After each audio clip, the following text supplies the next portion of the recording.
नमस्कार स्टूडेंट, आज की आपकी इस क्लास में आप सभी का स्वागत है। अपन अभी एल्केन की जो बनाने की जो विधियां हैं वो अपन पढ़ रहे हैं, जिसमें अपन ने 4 विधियां है ना, अगली इसकी पहली क्लास में अपन ने पढ़ ली थी। इसके आगे की जो विधियां हैं वो अपन को आज पढ़ना है। इसमें जो 5वीं विधि है वो है कोरेहाउस संश्लेषण। ठीक है, तो इसमें भी एल्किल हैलाइड के है ना उपयोग से अपन है ना जो एल्केन है, यानी कि या तो मेथेन हो गया या फिर एथेन होता है ना, वो अपन बनाते हैं। तो इस विधि का जो नाम है वो है कोरेहाउस संश्लेषण, है ना। तो इस विधि में अपन एल्किल हैलाइड को, तो इसमें अपन लिखेंगे पहले, तो इस विधि में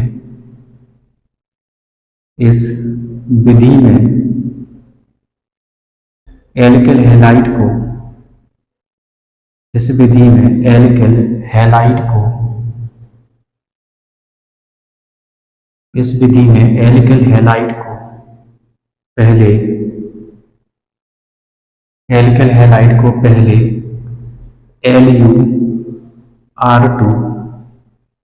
LuR2 Cu इसका नाम है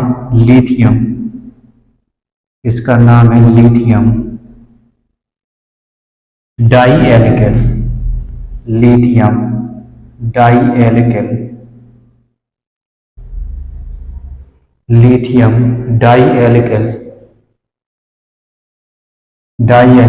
कॉपर, इसका नाम है लिथियम डाइएल्किल कॉपर, इसका नाम है। ठीक है, में परिवर्तित किया जाता है। जो एल्किल हैलाइड है तो एल्किल हैलाइड में पहले इसमें परिवर्तित किया जाएगा, में परिवर्तित किया जाता है या बदला जाता है ना, में बदला जाता है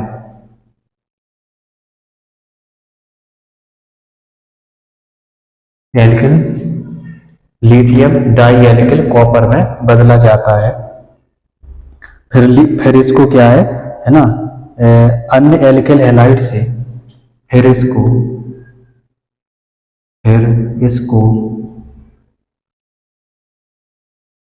अन्य एल्किल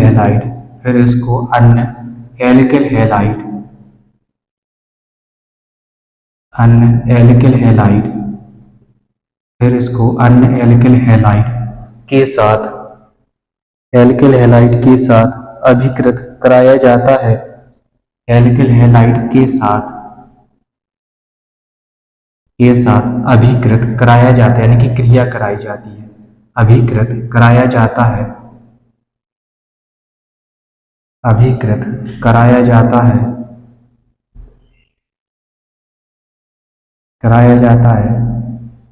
जिससे एल्केन प्राप्त होते हैं, जिससे एल्केन प्राप्त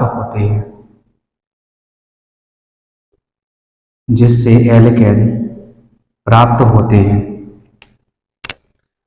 तो इसको कैसे बदला जाता है पहले अपन ये देखेंगे। जो RX है, RX की लिथियम से जो एल्किल हैलाइड है, कोई सा भी एल्किल हैलाइड हो सकता है ना, इसकी अपन लिथियम से क्रिया कराएंगे। ठीक है, जो RX है एल्किल हैलाइड, ठीक है ना, ये कोई सा भी हो सकता है। R की जगह पे कोई सा भी मेथिल है, R का मतलब होता है CH3, है ना, CH3 CH2 भी हो सकता है, CH3 CH2 और भी आगे हो सकती है। और X का मतलब होता है हैलोजन से, X का मतलब है हैलोजन, जैसे ब्रोमीन है, ठीक है ना, आयोडीन है ना, क्लोरीन है, फ्लोरीन है, ये सारे हैलोजन होते हैं, है ना। तो एल्किल हैलाइड अपन ने ले लिया और लिथियम के साथ इसकी क्रिया कराएगी, है ना, तो ये बन जाएगा। तो पहले तो बनेगा RLi, यानी कि एक Li इसके साथ में और एक Li इसके साथ में, और प्लस में बनेगा LiX। ठीक है, दो है इसमें Li लिथियम, तो एक लिथियम इसके साथ आ जाएगा और एक लिथियम इसके साथ आ जाएगा। ठीक है, अब इसके बाद इसकी जो RLi है, RLi की कॉपर आयोडाइड से क्रिया कराना है, RLi और प्लस में Cui, ठीक है, इसके साथ क्रिया कराना है। तो ये बनेगा LiR2CU, LiR2CU, ये बन जाएगा इसमें। ठीक है, Li है ना, AR2 और ये Cu। ठीक है, बाद में जो बचा है ना, तो बाद में इसको लिख दें, तो बाद में बचेगा आपका lithium iodide, LiI, lithium iodide. ठीक है, तो ये बन गया। तो पहले एल्केल हैलाइड को अपन ने है ना लिथियम डाई एल्केल कॉपर में परिवर्तित कर दिया है। अब इसकी जो क्रिया है अपन, ठीक है, इसकी क्रिया अपन एक अन्य एल्केल हैलाइड से कराएंगे, फिर इसको है ना एक अन्य एल्केल हैलाइड के साथ क्रिया कराएंगे इसकी, है ना। तो ये दो पदों में होती है। ठीक है, ये क्या होती है, ये दो पदों में होती है। एक पद हो गया, ठीक है, तो यहाँ पे लिख लो कि ये दो पदों में होती है। यह अभिक्रिया है दो पदों में, दो पदों में होती है। यह अभिक्रिया दो पदों में होती है। तो पहला पद ये हो गया, और दूसरे पद में क्या होगा, एक क्रिया करेगा LiR2CU और प्लस में एक दूसरा एल्केल हैलाइड आएगा R-X। ठीक है, एक अन्य एल्केल हैलाइड आएगा और इससे क्रिया करके ये क्या बना देगा, ये एल्केन यानी कि एथेन बना देगा, R, R', ये बना दिया उसने एथेन। या मान के चलो कोई भी हो सकती है, R का मतलब कोई सा भी हो सकता है, तो इसको डायरेक्ट एल्केन लिख दो, ये बन गया एल्केन। और जो बाद में बचा है R और RS में ये यूज हो गया है ना, तो जो भी इसमें बचा है RCU प्लस LiX, RCU और प्लस में LiX। ठीक है, तो ये कोरेहाउस संश्लेषण कहलाती है। जो अभिक्रिया है इसको अपन कोरेहाउस संश्लेषण कहते हैं। और इसके बाद आती है फ्रैंकलैंड। ठीक है, एक इंपॉर्टेंट अभिक्रिया है, इसका नाम होता है फ्रैंकलैंड अभिक्रिया। तो फ्रैंकलैंड से अपन है ना जो एल्केन वो कैसे बनाएंगे। ठीक है, तो इसको मैं अरेंज किए दे रहा हूं और उसके बाद अपन देखेंगे फ्रैंकलैंड अभिक्रिया। जो अभी कोरेहाउस संश्लेषण अपन ने पढ़ा था, ठीक है ना, उससे विषम एल्केन बनाने की जो विधि होती है वो बहुत ज़्यादा उत्तम होती है। ठीक है ना, उसकी जो यील्ड होती है, जो मात्रा होती है, वो पर्याप्त मात्रा में होती है ना। तो इसलिए कोरेहाउस संश्लेषण के द्वारा जो विषम है ना कार्बन वाले एल्केन होती है उनको बनाया जाता है। और जो फ्रैंकलैंड अभिक्रिया है, अब अपन को पढ़ना है फ्रैंकलैंड अभिक्रिया। तो ये अभिक्रिया बिल्कुल वोल्टेज के समान होती है, बस केवल इसके जो रिएजेंट हैं वो अलग होते हैं। जैसे कि सोडियम के स्थान पर जिंक का उपयोग होता है।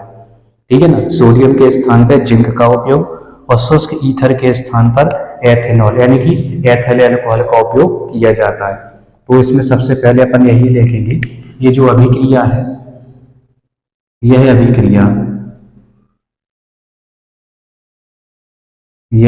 अभिक्रिया वोल्टेज के समान होती है। यह अभिक्रिया वोल्टेज के, या जो वोल्टेज अभिक्रिया है ना, के समान होती है, के समान होती है। ये जो अभिक्रिया है ये वोल्टेज के समान होती है।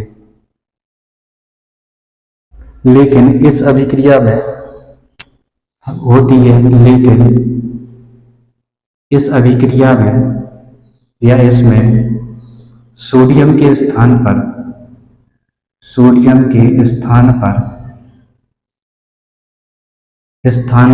जिंक का तथा शुष्क ईथर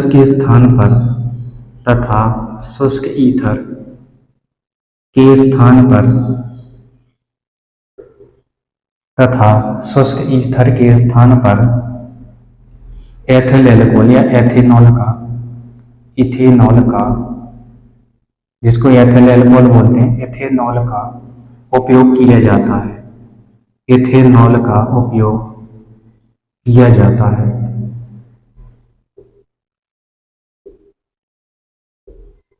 इथेनॉल का उपयोग किया जाता है।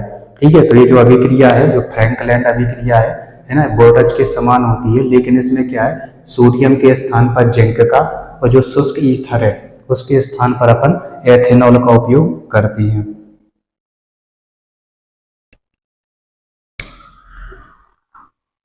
इसमें आर आई और प्लस में एन ए, 2Na और प्लस में यहाँ पे आई डैश आर, और उपस्थिति रहती है इसमें एथेनॉल की, यानी कि C2H5OH, C2H5OH, Ri plus 2Na, sorry zinc लेना है, जिंक Na नहीं, जिंक Zn, ठीक है, 2Zn लेना है। ये वोल्टेज का लिख दिया था हमने, है ना, सोडियम के स्थान पर जिंक है ना, तो 2Zn लिखना है इसमें। और अभिक्रिया ठीक वैसे ही होना है इसमें, इस तरीके से हो जाएगी ये है। तो इसमें बनेंगे R बॉन्ड R, ये एल्केन है, एल्केन, और प्लस में बन जाएगा 2ZnI,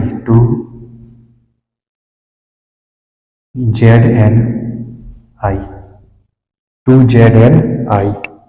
इसमें भी क्या है, मेथेन नहीं बना सकते क्योंकि वोल्टेज के समान अभिक्रिया है ना। तो जैसे वोल्टेज में अपन मेथेन नहीं बना सकते, ठीक है ना, वोल्टेज में क्या है अपन मेथेन नहीं बना सकते, तो इसमें भी क्या है, मेथेन अपन नहीं बना सकते, ठीक है। तो इतना इसमें ध्यान रखना है। अधिकांश ऑब्जेक्टिव पूछा जा सकता है कि ऐसी कौन सी अभिक्रिया है जिससे क्या है, मेथेन नहीं बनाया जा सकता है, ठीक है। तो इसकी वोल्टेज अभिक्रिया और जो फ्रैंकलैंड है, इससे भी क्या है, नहीं बनाया जा सकता है।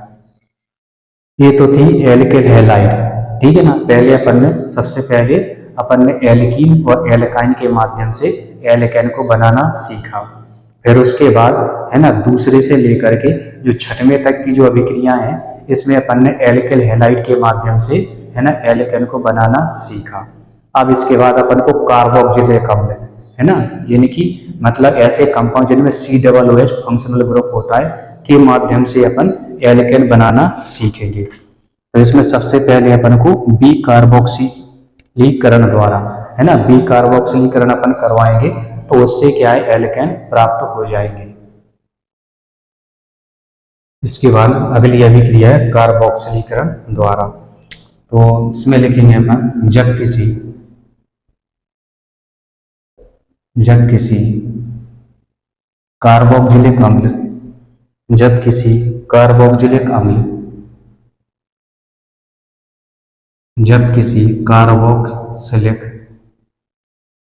जब किसी कार्बोक्सिलिक अम्ल या इसके सोडियम लवण या इसके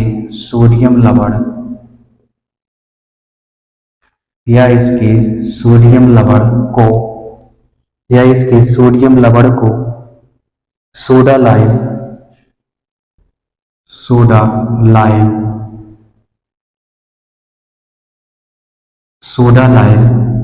अब सोडा लाइम में क्या क्या होता है, NaOH और प्लस में CaO होता है इसमें, ठीक है, प्लस में CaO होता है, और इसका अनुपात रहता है 3:1, ठीक है। इसका जो अनुपात है ये 3:1 होता है। इसको सोडा लाइम बोलते हैं, ये ध्यान रखना, है ना। ये भी ऑब्जेक्ट में पूछा जा सकता है कि सोडा लाइम क्या है, ठीक है, या इसके सूत्र भी पूछा जा सकता है और इसका अनुपात भी, जिसमें NaOH सोडियम हाइड्रोक्साइड और कैल्शियम ऑक्साइड, सोडियम हाइड्रोक्साइड और कैल्शियम ऑक्साइड का एक मिश्रण होता है जो 3:1 के अनुपात में होता है। इसको अपन सोडा लाइम कहते हैं। तो सोडियम लवण को कार्बोक्सिलिक अम्ल या इसके सोडियम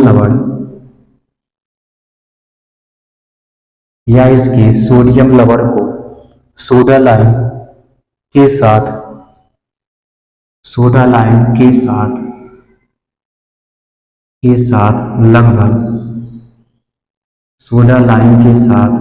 लगभग 630 केल्विन के साथ गर्म किया जाता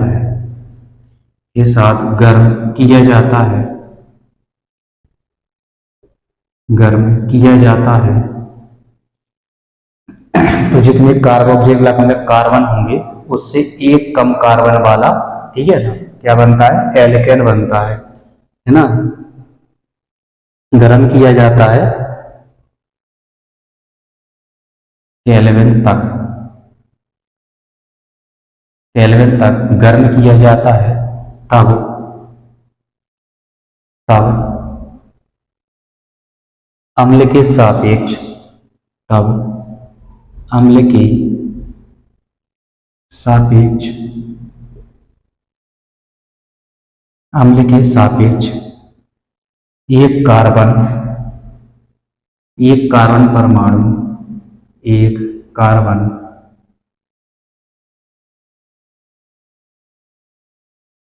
एक कार्बन परमाणु कम वाला, एक कार्बन परमाणु कम वाला एल्केन बनता है, एल्केन बनता है।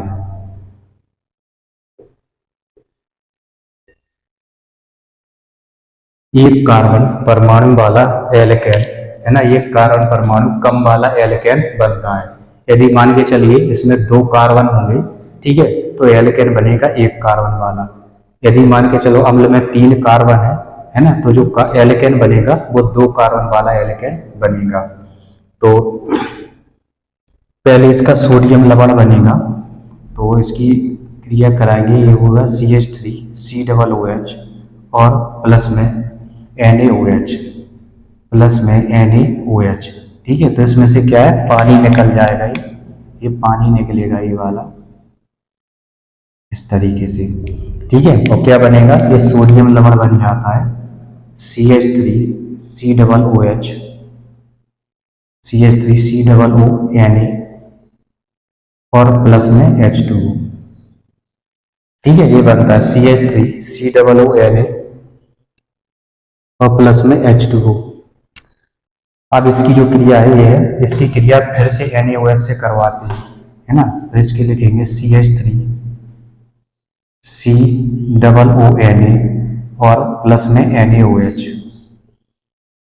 NaOH, ठीक है। तो इसकी क्रिया पर फिर से इससे करवाते हैं, तो इसमें क्या होता है, इसमें CH4 यानी कि एल्केन बन जाता है, CH4, एक H यहां से इसमें चला जाएगा, ये वाला H इस तरीके से, और बाकी जो बचा है तो इसको जोड़ दो, क्या बचा है, Na2CO3 बचा है, प्लस में Na2CO3, Na2CO3 बच जाता है, एल्केन है, एल्केन। तो आप देखते हैं इसमें 2 कार्बन थे, एक कार्बन J है और एक कार्बन J है, चाहे इसमें देख लो एक कार्बन है, एक कार्बन है, ठीक है। जब इसने NaOH के साथ अभिक्रिया की तो केवल एक ही कार्बन वाला एल्केन बना है। अब अपन 2 कार्बन वाला ले लें अगर, ठीक है, अपन को 2 कार्बन वाला ले लें, ये ले लें C2H5 COONa और प्लस में NaOH, NaOH। तो क्या बनेगा, एक हाइड्रोजन इसमें, ये हाइड्रोजन है, ये इसमें ऐसा चला जाएगा यहां से, तो ये बन जाएगा C2H6 और प्लस में क्या बना, Na2CO3, Na2CO3। तो देखो इसमें 3 कार्बन, 2 ये है और एक कार्बन J है, 3 कार्बन थे, है ना। तो एल्केन कैसा, 2 कार्बन वाला एल्केन बना है, ठीक है। तो इसी तरीके से एक कार्बन क्या है, एल्केन में कम होता जाता है। अब अपन ने 3 वाला लिया है ना, तो 2 कार्बन वाला एल्केन बना। अगर मान चलो अपन 4 ले लेते, 5 ले ले, तो उसमें क्या है, कार्बन परमाणु की एक संख्या कम होती जाती है, ठीक है। तो इसी को अपन, इसलिए ये है कार्बोक्सिलीकरण द्वारा, है ना, इससे अपन एल्केन इस तरीके से इसमें बना सकते हैं। अब इसके बाद एक इम्पोर्टेंट अभिक्रिया फिर से आती है जिसका नाम है कॉल्बे अभिक्रिया या कॉल्बे की विद्युत अपघटनी अभिक्रिया, ठीक है। तो इसके बाद अपन पढ़ेंगे कॉल्बे की, है ना, विद्युत अपघटनी अभिक्रिया। इससे भी क्या है, अपन एल्केन प्राप्त करते हैं। इसके बाद अगली अभिक्रिया है कॉल्बे की विद्युत अपघटनी विधि। तो इसमें क्या होता है, जब किसी कार्बोक्सिलिक अम्ल, जब किसी कार्बोक्सिलिक अम्ल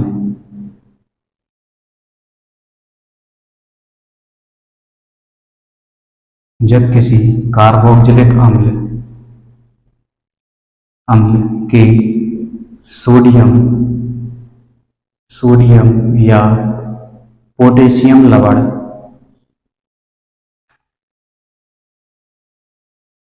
जब किसी कार्बोक्जिलिक अम्ल के सोडियम या पोटेशियम लवण के सांद्र सांद्र जलीय विलयन का लवण के सांद्र जलीय विलयन सांद्र जलीय विलयन जलीय विलयन विलयन का विद्युत अपघटन कराते हैं विद्युत अपघटन कराते हैं विद्युत अपघटन कराते हैं तो एनोड पर कराते हैं तो एनोड पर एल्केन प्राप्त होते हैं तो एनोड पर एल्केन प्राप्त होते हैं तो एनोड पर एल्केन प्राप्त होते हैं। ठीक है, इसी को ही अपन कॉल्वे की विद्युत अपघटनी विधि कहते हैं।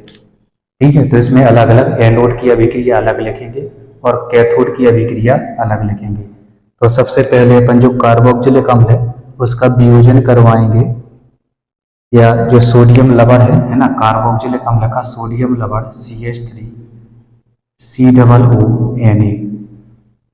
ठीक है, इसका क्या कराएंगे अपन, आयनन करवाएंगे। तो आयनन के फलस्वरूप ये बनेगा CH3 COO माइनस और प्लस में Na पॉजिटिव। ठीक है, ये आयनन होता है इसका आयनन। ठीक है, तो सबसे पहले इसका आयनन होगा, है ना, कार्बोक्जिलिक अम्ल के सोडियम लवण का, या जिसको सोडियम एसीटेट बोलते हैं। ठीक है, तो इसका क्या आयनन होगा, जिससे एसीटेट माइनस आयन और सोडियम प्लस आयन बनता है।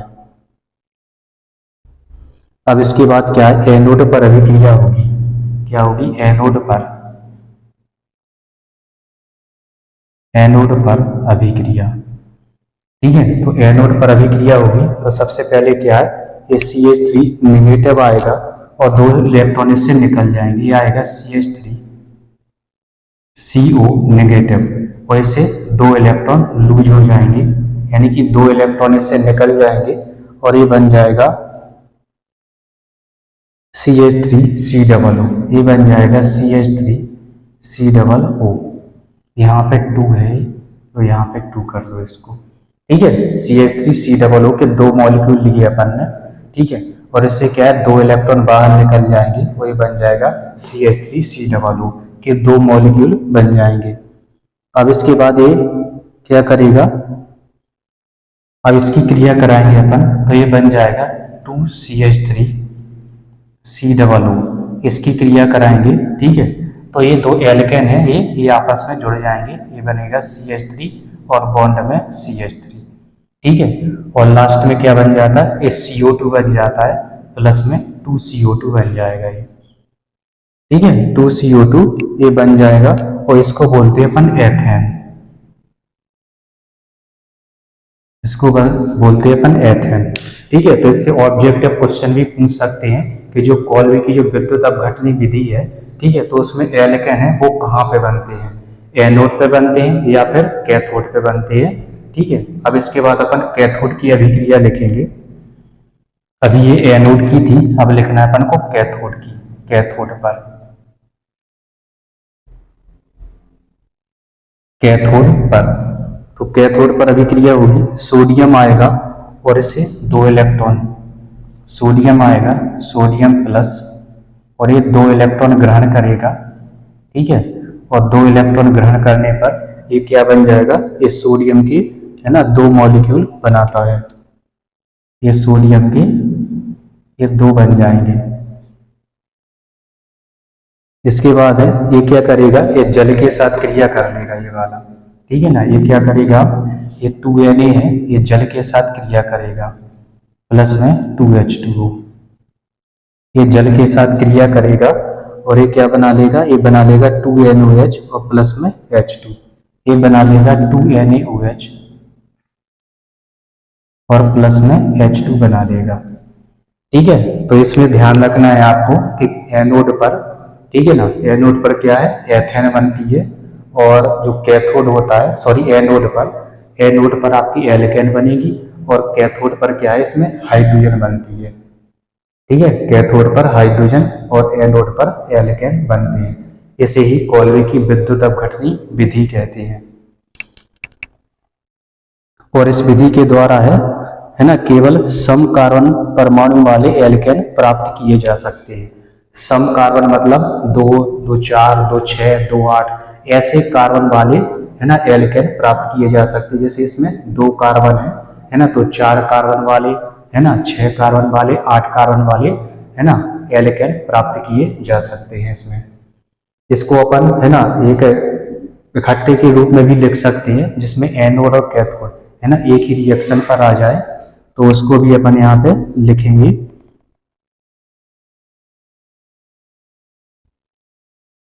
इसको एक तरह से कहा जाए तो अपन को जोड़ देना है। ठीक है, इन वाले पार्टों को इकट्ठा जोड़ देना और इन वाले पार्टों को इकट्ठा जोड़ देना। इनको जोड़ देंगे तो इसमें क्या हो जाएगी, 1 स्टेप पूरी रिएक्शन इसमें बन जाएगी। तो वो भी अपन इसमें देख लेते हैं। तो सबसे पहले इसमें अपन को लिखना है CH3COONA। आप है ना सबसे पहले J लिखना है इसमें। ठीक है, एक अलग रिएक्शन इसमें लिखेंगे अपन, तो इसमें लिखना है अपन को CH3COONA और प्लस में 2H2O, प्लस में 2H2O ये लिखेंगे अपन, और ये 2H2O लिखना है इज इक्वल टू। ठीक है, क्या बनेगा इसमें, इसमें बनेगा एल्केन बनेगा। ठीक है, सबसे पहले एल्केन बनेगा, इसमें लिख देंगे अपन विद्युत अपघटन, यहाँ पे लिख देंगे विद्युत अपघटन।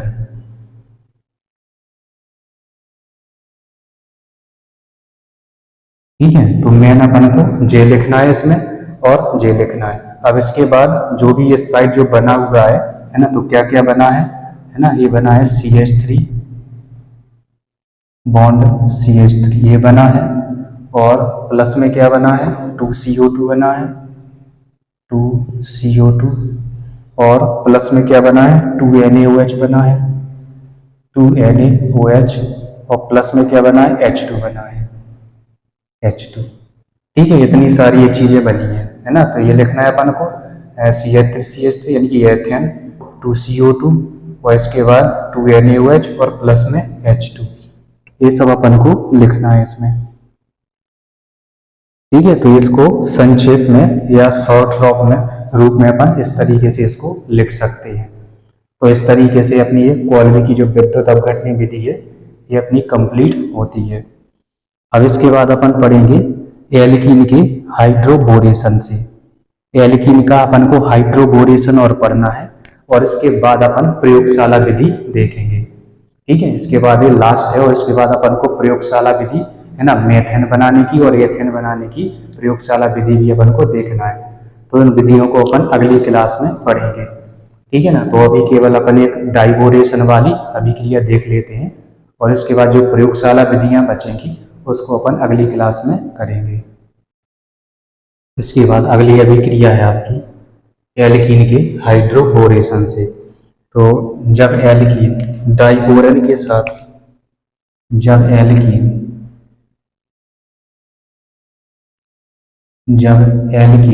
डाइबोरेन के साथ, जब एल्कीन डाइबोरेन के साथ क्रिया करती है, बोरेन के साथ क्रिया करती है, डाइबोरेन के साथ क्रिया करती है, तब ओलिफेनिक युग्म बंध पर, तब ओलिफेनिक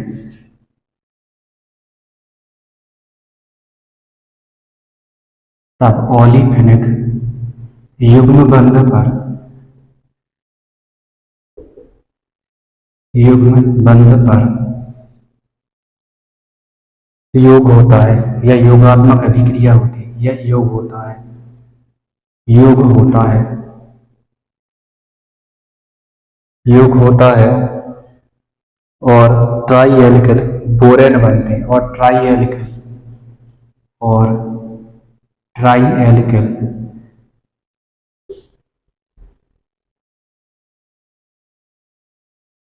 ट्राई एल्किल बोरेन बनते हैं। ट्राई एल्किल बोरेन बनते हैं, बोरेन बनते हैं। ट्राई एल्किल बोरेन बनते हैं जिसका एसिटिक अम्ल, जिसका एसिटिक अम्ल, एसिटिक अम्ल की क्रिया से बनते हैं, जो एसिटिक अम्ल की, जो एसिटिक अम्ल की क्रिया से, एल्केन देते हैं, क्रिया से एल्केन देते हैं, एल्केन बनाते हैं, क्रिया से एल्केन बनाते हैं। तो एल्कीन की अपन को क्रिया कराना है। R bond CH double bond CH2, इसके 3 मॉलिक्यूल लेना है अपन को, 3 मॉलिक्यूल। ये है एल्कीन, एल्कीन। इसकी क्रिया कराना है अपन को डाइबोरेन की BH3 से। तो ये बन जाएगा R CH2 बॉन्ड CH2 का होल थ्राइज B।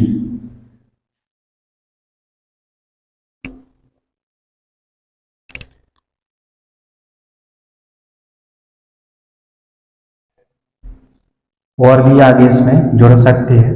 ठीक है, इसमें हमने ट्राई